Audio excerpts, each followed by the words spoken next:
Salut. Elle proposait d'aller boire un coup et j'ai oublié d'aller boire un coup parce que je me suis fait happer par mon téléphone. Se faire happer par son téléphone, ça veut dire que on est un peu absorbé comme ça par son téléphone. J'avais reçu un message, bref. Santé, j'espère que vous allez bien. On en était resté là avec la petite blague de Aïssatou qui lui disait... Oh, pardon. Une fois que tu te fais serrer par... Oui, mais pour une fois que tu te fais serrer par une meuf, tu vas pas te plaindre, hein. Pour une fois que tu te fais baiser par une femme, tu ne vas pas te plaindre, d'accord? Tu devrais plutôt être heureux. Alors on va boire un coup? On va boire un coup, boire un verre, on va sortir, on va dans un bar et on va boire peut-être un cocktail ou une bière ou une tisane ou un Coca-Cola ou un chocolat chaud. Non, je joue au drôle ce soir, 22h. Ah. Ok. Donc Nézir, il peut pas jouer parce qu'il joue au club drôle à 22h. Ok. Je crois que c'est à cause de mes parents. Tu sais, mes parents, c'est le seul exemple de couple que j'ai sous les yeux. Ils sont ensemble depuis 25 ans, bientôt 30, et ils s'embrassent jamais. Aucun signe d'affection. Tu sais, on dirait des gens qui s'aiment un peu, mais pas de ouf. On dirait des collègues de bureau, qu'un jour leur patron il leur a dit tous les deux là, lundi sur mon bureau, je veux une famille, et ils ont fait ok. Ils sont ensemble. Tu sais, mes parents, c'est le seul exemple. Je crois que c'est... Ok. Donc là, on a une transition avec un mec qui est en train de faire son spectacle de stand-up au drôle, hein, Comedy Club, on le voit. Je crois que c'est à cause de mes parents. Donc là, il y a une transition où il commence à parler de ses parents. Le mec qui est sur scène, il commence à parler de ses parents. Mes parents, c'est le seul exemple de couple que j'ai sous les yeux. C'est le seul exemple de couple que j'ai sous les yeux. D'accord? C'est le seul exemple de couple que je peux voir, dont je peux m'inspirer. C'est ça qu'on comprend dans ce contexte. C'est ma seule inspiration au niveau couple. Tu sais, mes parents, c'est le seul exemple. Pas inspiration, mais plutôt modèle. C'est le seul modèle de couple que j'ai. Tu sais, mes parents, c'est le seul exemple de couple que j'ai sous les yeux. Ils sont ensemble depuis 25 ans, bientôt 30, et ils s'embrassent jamais. Ils sont ensemble depuis 25 ans, bientôt 30, et ils s'embrassent jamais. D'accord? Ils se font jamais de bisous. Ils se font jamais de bisous, donc... Aucun signe d'affection. Aucun signe d'affection. Ok, les signes d'affection, c'est des moments où on se touche, où on se prend dans les bras, où on fait un câlin, où on s'embrasse, etc. Les signes d'affection. Aucun signe d'affection. Tu sais, on dirait des gens qui s'aiment un peu, mais pas de ouf. On dirait des gens qui s'aiment un peu, mais pas de ouf. Je vous rappelle, de ouf, c'est de fou, c'est-à-dire intensément, qui s'aiment avec beaucoup d'intensité. Tu sais, on dirait des gens qui s'aiment un peu, mais... Juste au début, il dit t'sais, tu sais, hein, contraction de tu sais, t'sais. Ouais, tu sais, tu vois ce que je veux dire. Tu sais, on dirait des gens qui s'aiment un peu, mais pas de ouf. Donc des gens qui s'aiment un peu, du coup ils restent ensemble, mais leur amour n'est pas intense. On dirait des collègues de bureau. On dirait des collègues de bureau, des gens qui travaillent dans la même entreprise. Qu'un jour leur patron il leur a dit tous les deux. Qu'un jour leur patron leur a dit. Juste ça, pour moi c'est considéré comme une faute de français, d'accord? Maintenant c'est typiquement des expressions qu'on utilise lorsqu'on parle et lorsqu'on parle vite. Moi par exemple quand je fais mes vidéos Tintin, Astérix, ça m'arrive régulièrement de faire des fautes parce que je commence une phrase et j'en enchaîne une autre et je me rends pas compte, mais en fait mon enchaînement peut-être peut inclure une faute de français, d'accord? C'est aussi quelque chose, c'est normal hein, quand on est sur scène. Moi je me mets un peu en scène en faisant des vidéos, j'improvise énormément la vaste majorité des choses que je dis. Donc voilà, la faute de français c'est quoi? On dirait des collègues de bureau.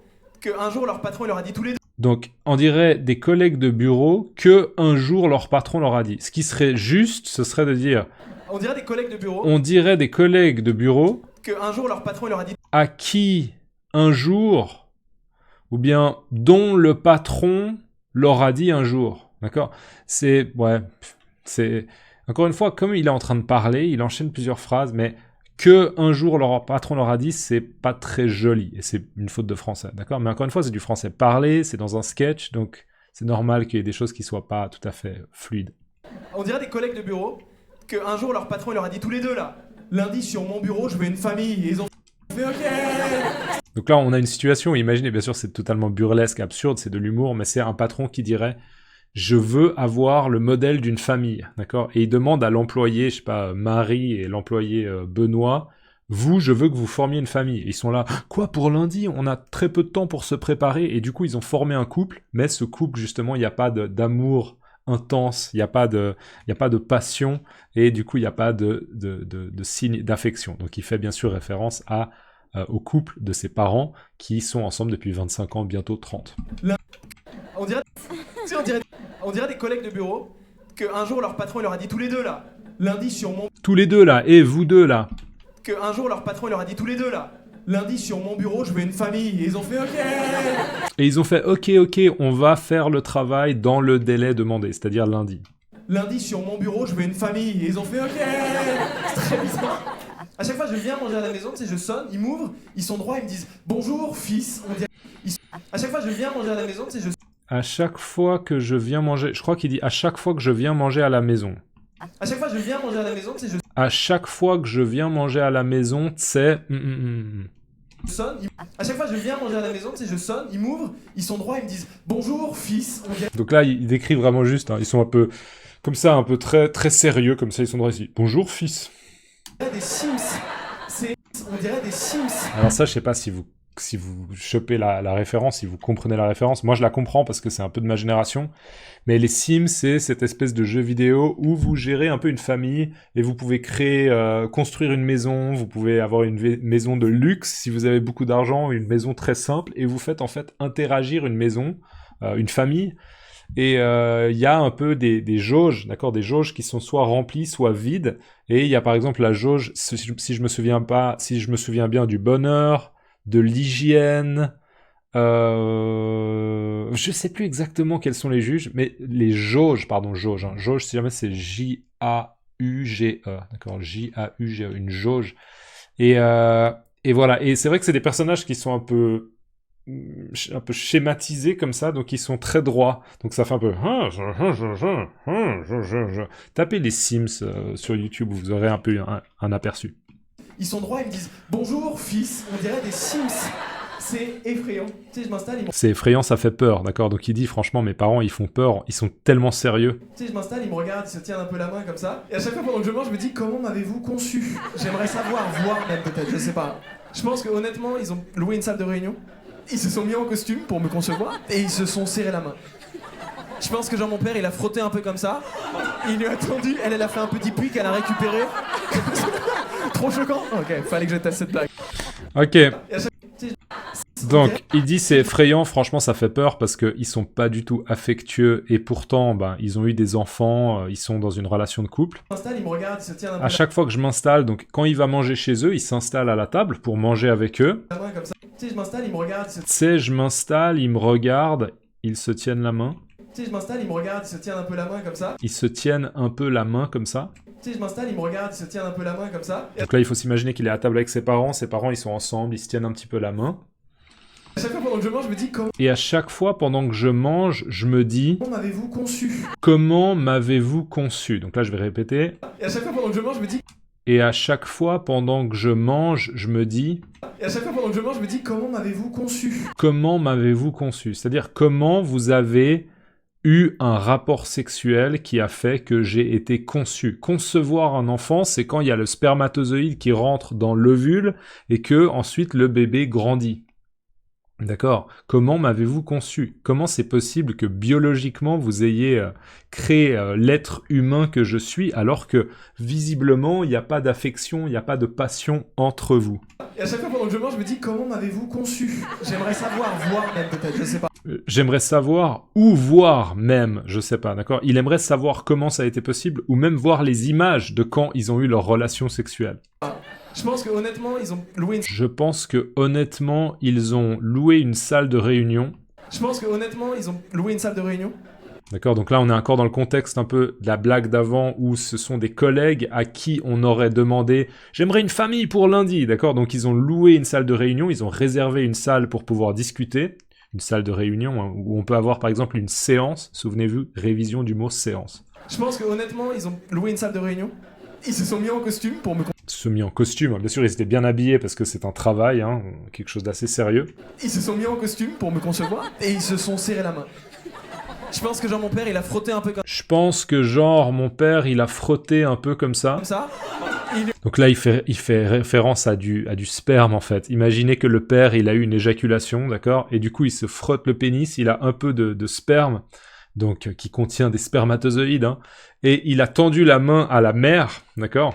Je pense que genre mon père il a frotté un peu comme... Juste frotter c'est ça, si je prends la tasse là et que je frotte sur la tasse, ok? Je vais pas le faire... Voilà. Vous pouvez vous imaginer frotter un pénis sur lequel il y a du sperme. On est en train de parler de sexe. Là. Je pense que genre mon père il a frotté un peu comme ça. Je pense que genre, juste genre, c'est encore un mot un peu Imaginez-vous, tu vois, en fait, genre. Je pense que genre mon père il a frotté un peu comme ça. Il lui a tendu, elle a fait Il lui a tendu, le lui, du coup, c'est bien à ma mère. Hein. À ma mère, il lui a tendu. Tendre, là, je suis en train de tendre ma main. un petit puits qu'elle a récupéré. Elle a fait un petit puits. Juste un puits, c'est quoi? Un petit puits, c'est ouais, un grand puits. Un puits, ça peut être très très profond. C'est un endroit où en fait on peut, on a souvent une corde avec un seau et on fait descendre le seau. D'accord? Le seau, il va dans l'eau en fait, et du coup il se remplit d'eau et après on tire. Généralement il y a une poulie, d'accord? Donc la corde elle fait comme ça. Il y a un système de poulie, on tire la corde, le seau il remonte, imaginez que ça c'est le seau, et comme au fond du puits il y a toujours de l'eau, on peut récupérer l'eau, d'accord? L'eau du puits, c'est ce qu'on appelle un puits. Donc là il dit, elle a fait un petit puits, donc je sais pas, peut-être qu'elle a mis ses mains comme ça pour pouvoir récolter justement le sperme du père. Il lui a tendu, elle a fait un petit puits qu'elle a récupéré. Qu'elle a récupéré, d'accord, un petit puits qu'elle a récupéré, donc elle aurait pris le sperme et bien sûr, elle l'aurait appliqué à l'intérieur de ses parties génitales, d'accord, à l'intérieur de son vagin. Il lui a tendu, elle a fait un petit puits qu'elle a récupéré.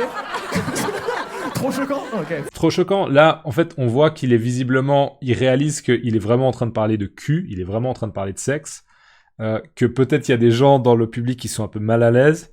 Elle, visiblement, je crois qu'elle s'appelle Apolline, ça la fait bien rire. Et il dit, ouais, c'est trop choquant, peut-être que je suis allé trop loin au niveau de parler de sexe sur scène. Et il dit, fallait que je teste. C'est-à-dire, visiblement, c'est la première fois qu'il fait cette blague, ou en tout cas, c'est la première fois qu'il va aussi loin dans cette blague. Et il dit, ça vaut la peine de tester pour voir un peu quel est l'effet. Bien sûr, ces acteurs, hein, ces humoristes, sans arrêt, ils sont en train de tester des blagues. Trop choquant. Ok, fallait que je teste cette blague. Merci. Fallait que je teste cette blague. Beaucoup, c'est tout pour moi. Passez une bonne soirée. Merci beaucoup, c'est tout pour moi. Donc il termine avec ça. Il lui a tendu, elle a fait un petit puits qu'elle a récupéré. Trop choquant. Ok, fallait que je teste cette blague. Merci beaucoup, c'est tout pour moi. Passez une bonne soirée. L'annonceur, hein, c'est un peu le MC, d'accord? Le MC, The Master of the Ceremony, l'annonceur, celui qui fait un peu les transitions. C'était Panayotis Pasco, et j'imagine que Panayotis, il a probablement des origines grecques. En tout cas, pour moi, Panayotis, c'est souvent un prénom grec, mais voilà, c'est possible aussi qu'il ne soit pas grec. Si vous vous appelez Panayotis, laissez-moi dans les commentaires. Je m'appelle Panayotis. Ok, mettez-moi juste le mot annonceur, un annonceur, d'accord? Mettez-moi un annonceur dans les commentaires simplement, et je vous dis à la prochaine. Passez une bonne journée, ou soirée, ou matinée, ou week-end peut-être. Ciao, à plus!